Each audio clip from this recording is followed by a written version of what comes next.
മംഗളൂരു കോട്ടേക്കാർ വ്യവസായ സേവാ സഹകരണ bank കവർച്ചാ case പ്രതി തെളിവെടുപ്പിനിടെ രക്ഷപ്പെടാൻ ശ്രമിച്ചു.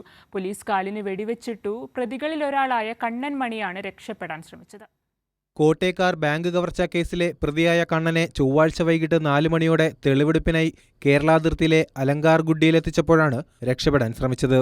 റോഡരികിൽ നിന്ന് കിട്ടിയ പൊട്ടിയ ബിയർ കുപ്പി കൊണ്ട് സിവിൽ പോലീസ് ഉദ്യോഗസ്ഥരായ അഞ്ജനപ്പ, നിധിൻ എന്നിവരെ പ്രതി ആക്രമിച്ചു.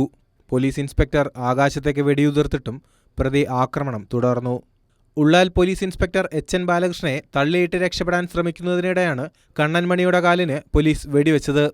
പരുക്കേറ്റ പോലീസ് ഉദ്യോഗസ്ഥരെയും പ്രതിയെയും ദർലക്കട്ടയിലെ ആശുപത്രിയിലേക്ക് മാറ്റി. പരിക്ക് ഗുരുതരമല്ല. സംഭവത്തിൽ ഉള്ളാൽ പോലീസ് കണ്ണനെതിരെ കേസെടുത്തു. ഈ മാസം 17-നായിരുന്നു കോട്ടേക്കാർ വ്യവസായ സേവാ സഹകരണ ബാങ്കിൽ നിന്നും 6-അംഗ സംഘം ആയുധങ്ങളുമായെത്തി 4 കോടി മൂല്യമുള്ള പണവും സ്വർണവും കവർച്ച നടത്തിയത്. 3 പ്രതികളെ തമിഴ്നാട്ടിൽ വെച്ച് തിങ്കളാഴ്ചയാണ് പോലീസ് അറസ്റ്റ് ചെയ്തത്. മുരുകൻ തേവർ, ജോഷുവ രാജേന്ദ്രൻ എന്നിവരാണ് അറസ്റ്റിലായ മറ്റു 2 പ്രതികൾ.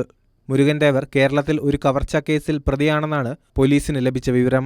പ്രതികളെ അന്വേഷണ സംഘം വിശദമായി ചോദ്യം ചെയ്തു വരികയാണ്. കൈരളി ന്യൂസ്, മംഗളൂരു.